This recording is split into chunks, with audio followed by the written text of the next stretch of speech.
Hello and welcome to Television Business International Fireside Chats. My name is Richard Middleton, I'm editor of TBI, and I'm delighted to be joined today by Cineflix Rights CEO Chris Bonney. Hi Chris, how are you? Hi Richard, all good, thank you very much. Great stuff. Well, first of all, congratulations on your Content Innovation Awards successes. I think there were 4 in total. We're going to discuss them all in due course. I think we've only got 20 minutes or so, and we've got a whole lot of stuff to rattle through. So let's get on with the questions. It's been a fascinating year, obviously very challenging for the business as a whole. But Cineflix seems to have done rather well, especially over the last 6 months. We've seen some great deals, probably that Apple TV Plus deal for Tehran, one of the most notable. How have you found the business and how have you found operations over the last 6 months or so? Yeah, a lot of adaptation required.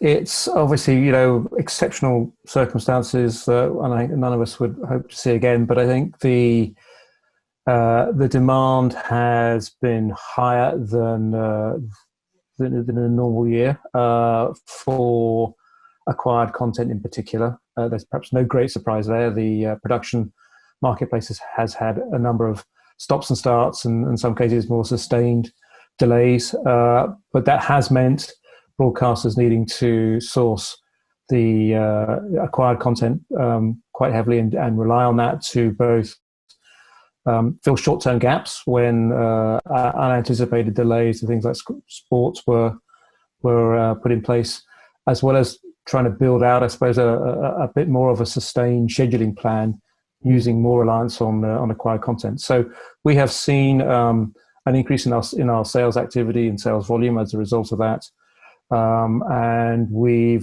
everyone's kind of learned as we go how to deal with what's been a kind of virtual contact with buyers. That's worked.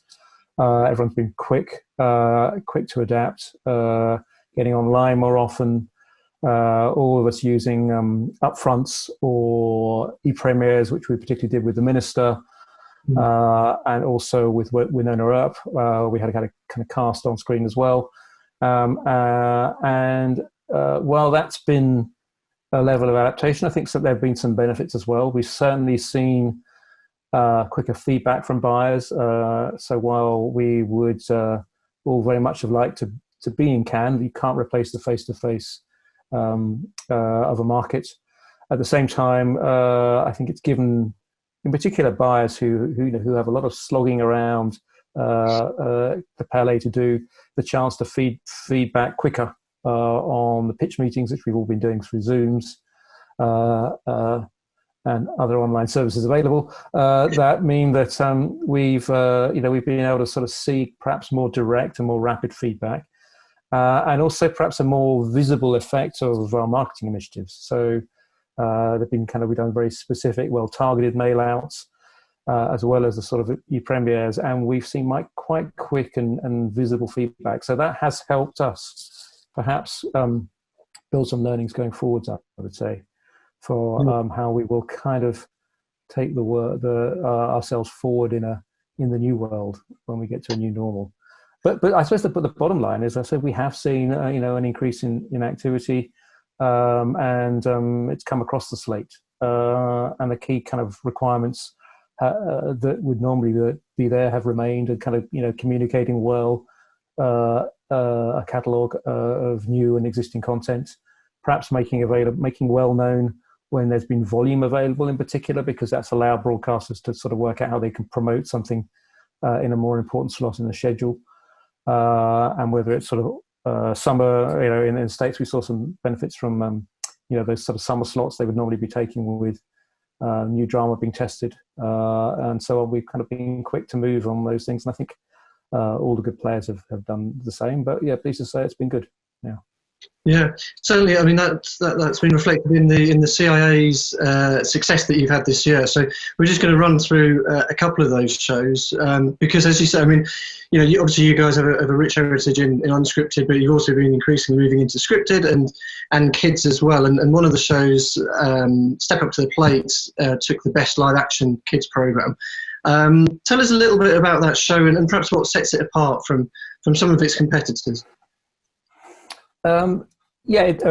delighted with that success, and I think for ourselves and for Lion, I think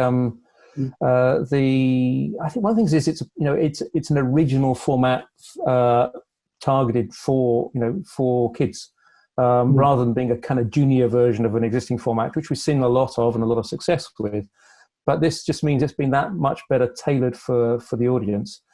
And it's quite a serious competition format as well. So you kind of got the pressure of the kitchen alongside the sort of almost the business style pressure of the maitre d' environment in the two aspects of the show, where you've got kind of got the restaurant and the front of house combining together to sort of perform. And it's given a sort of apprentice style sort of pressure to on the competitors, which they've responded to really well. They've loved the kind of chance to learn from some experts like Fred Siriex and Allegra Macavidi, our kind of hosts and guides through the show. So, and it's also added that because the competitors are kind of teens primarily, so it's very, very easy to kind of switch into a sort of family audience slot. So I think that's what we've seen. We've seen a lot of buyers, and they've included people like ABC in Australia and BYU in the States, who see it for a sort of that family kind of early evening slot. So it's also expanded beyond the kind of kids target, which was primarily sort of ordered for. So yeah, really pleasing result, and it's got potential, I think, to build out both tape sales and format. That one is a format as well, isn't it? It is very much a format. I think we took the view that we would get the concept well known, and so we have been making kind of tape sales. But I think we're exploring interest now in format as well. Yeah. Good stuff. Now, obviously, you guys, very well known for your unscripted stuff, and the brilliant Warrior Women with Lupita Nyong'o took the Factual TV Project of the Year prize. Very well deserved, fantastic show. Run us through, how did you guys get involved on this one, and perhaps also if you can explain what it says about perhaps the current demands in the factual space from the buyer's side. Yes, so in terms of getting involved, I think we've known Southern Global well, and particularly Bethany for some time. I think particularly our head of acquisitions, Richard Life, has a good relationship there. And obviously they are right at the top of the pile in terms of producing blue chip history. And I think they're very much aware that we have shown an interest in the last few years in these kinds of projects, sort of high-end one-offs. So the conversation came very, very, very fortuitously together. And I think as soon as we kind of took a look at the project, it was hugely appealing. I think it's quite rare to get an untold history story that has kind of naturally built in kind of a diverse Black history story with a very female-driven theme, and so it's an incredible story. And then to add the level of kind of giving a relation to Lupita, her Black Panther kind of performance, and was a perfect kind of way to tell the story that unfolds. So yeah, it kind of to that second question of yours, I think it meets the demand for high-end kind of factual, but this has got a very much an entertaining angle to it as well, with the way it's hosted, presented, and as I say, just the originality of the story as well. And just a quick one, in terms of sort of that factual side of things, from the buyers that you're speaking to, obviously the broadcaster's got lots of long heritage in factual shows like that, perhaps, but streamers are moving into it quickly as well, and making, there's lots of competition. How, from a Cineflix rights point of view, and from a distribution point of view, perhaps, how are you sort of finding that market at the moment? Are you finding demand is increasing? Yes, very much so, and it's a healthy competition, which is always good when you're a content owner. I think you definitely would pay credit to the streamers for raising the bar in terms of the investments they're prepared to put into the genre, and I think it's just sort of opened both consumers' eyes and linear broadcasters' eyes to the opportunities these shows continue to offer. But I think it's an area that there's some secrets to, I think, but good story, of course, that goes just without saying for all kind of unscripted but bringing it, making almost the story entertaining foremost, and factually informative, alongside, is something that really is starting to work, I think. So it's almost like a subliminal history projects in this kind of area where the viewer is massively entertained, led with great talent, and then they're just sucking up all the history that comes with it. And I think so people have been innovating really well to find these kind of unique projects. Yeah. And in terms and one more just on that front, sort of Cineflix Rights getting involved with those sorts of projects, because I know you've got lots of partnerships. You do financing as well. I mean, presumably that's going to that keeps happening moving forwards.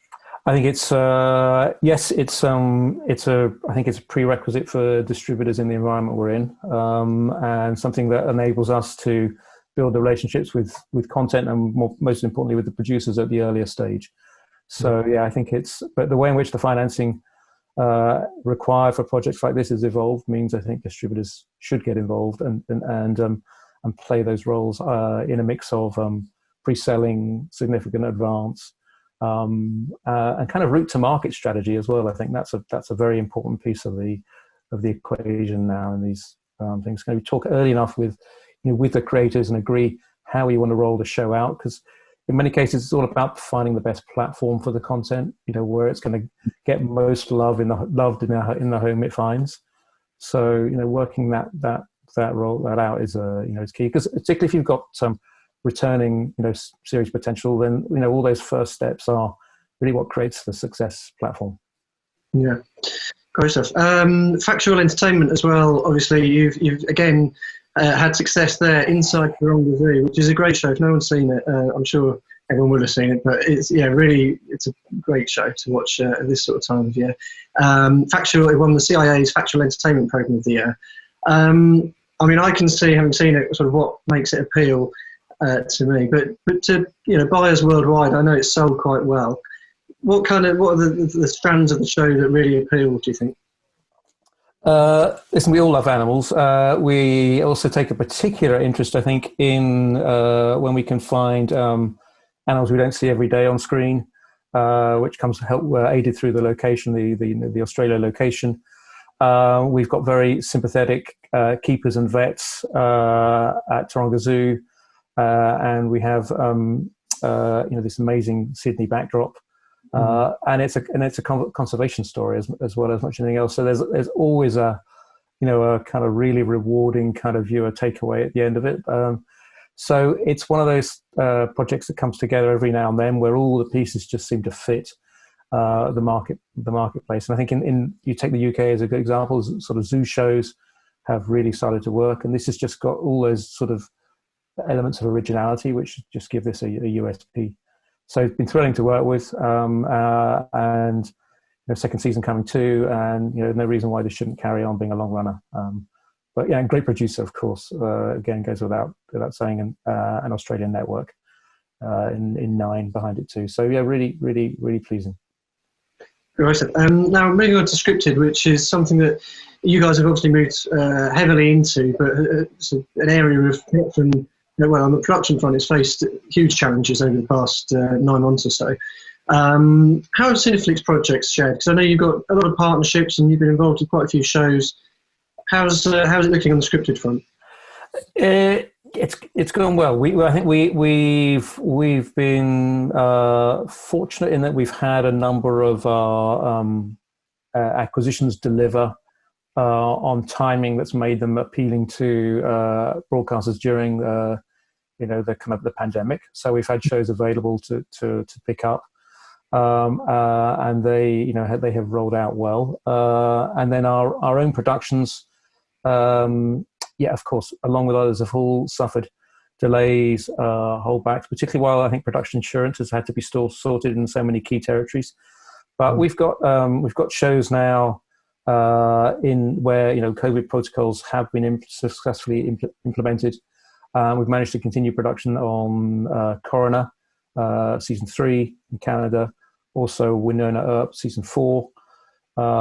We've been working on an adaptation a French producer leading on of Marcella, locally known as Rebecca, for TF1 in France. And right now, in Whitstable in the UK, Buccaneer Media is producing Whitstable Pearl as well. So all of those have managed to keep going. Timings of and minor delays have all been experienced, but they're pleased to say they're carrying on or have carried on. And I think our slate, is we're still very much a boutique player, relatively new into the marketplace, but we've tried to pick out stand out sort of slightly noisy shows which all have a kind of position in the market to offer, and so far so good. We obviously Tehran was a big significant deal, but at the same time, whether it's Happily Married or The Minister, An Ordinary Woman, Pure, they're all kind of working their way into the market very, very successfully and finding homes across the globe. So again, very much helped by the positioning we've tried to source in the kind of acquiring strategy and developing strategy, as well as having good timing in the market for a kind of availability. Yeah, interesting. Yeah, I mean, we talked about Tehran earlier, and you've got a really interesting sort of portfolio of shows. Are there any countries that, I mean, obviously Tehran from Israeli content and drama especially has always done well, but are there any sort of territories that you're sort of noticing have done, looking at perhaps the next big thing? I think we do look multiple sources. Keen on some. We're evaluating product coming out of Australia at the moment, so keen to do something from the Australian territory.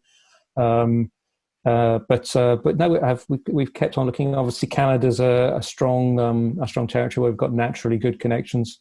So we are looking to. I think we're hopeful of more studios products, Cineflix Studios product coming onto the slate next year, and exploring third party there as well.